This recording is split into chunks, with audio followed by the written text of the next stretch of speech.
Hello everyone. Good morning. What if you are on a bridge and suddenly it disappears under your feet? Sounds like a nightmare, right? Sadly, this nightmare became real for many in Gujarat's Vadodara district. Let's understand what happened, why this happened, and what we all need to learn from this. On a Wednesday morning, a major part of the Gambira Bridge near Padra town in Vadodara, Gujarat collapsed into the Mahisagar river. The bridge was 40 years old, which was built in 1985, and suddenly a 15-meter slab between the two pillars broke. Many vehicles like trucks, vans, bikes and even auto rickshaw fell straight into the river. In that, 12 people died, including 2 siblings, and 9 others were injured. And some vehicles are still underwater. Thankfully, a few people survived by swimming out into the real chaos.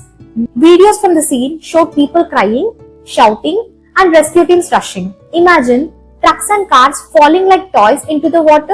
Eyewitnesses described it as a scene from a disaster movie. A school-going child could relate to this, to seeing their school bus fall off in front of their eyes. That's how scary it was. Coming to the rescue and survivors, teams from the fire brigades and local volunteers and NDRF, which means National Disaster Response Force, these people worked all the day. 2 vehicles near the edge of the broken slab were pulled back in time. 3 people on a bike fell in but survived by swimming. One official said that none of the survivors are in critical condition. This shows how fast the rescue teams acted. But sadly, it was too late for some. And do you know what did the government say? The Gujarat Health Minister Hrishikesh Patel said the bridge was being maintained regularly and a proper investigation has been ordered to find the real cause. District Collector Anil Tamilia said at least 6 vehicles, 2 trucks, 2 vans, 1 auto rickshaw and a bike. The Prime Minister announced 2 lakhs for each person who died and 50,000 for each person who injured.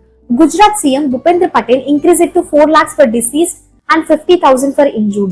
And coming to opposition leaders questioned the government. Former CM Shankar Singh Waghela blamed it on 30 years of poor rule. This tragedy is the result of careless governance. Congress leaders demanded judicial level high investigations. They were asking, was the maintenance report fake? Was someone corrupt? Who is responsible? And do you know what could be the reasons? The bridge was 40 years old, but the old bridges needs proper load testing, structural audits and regular repair. Just like we take our car for regular servicing. The same way, the bridges also need expert checking. If that's missed, even a strong looking bridge suddenly breaks like a cracker. So what we must learn? This is a wake-up call for all of us. Auditors must check all old bridges, not just on papers but physically. Government must make bridge health reports public every year. As citizens, if we see any cracks or damages on any public structure, we must report it immediately. Let's not wait for another accident to happen.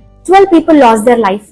No one thought that would be their last ride. Let's hope this tragedy leads to real change and better safety for everyone. Bridges should connect life, not take them away. Let's build a safer India, one honest inspection at a time. If you found this explanation helpful, please share with your friends.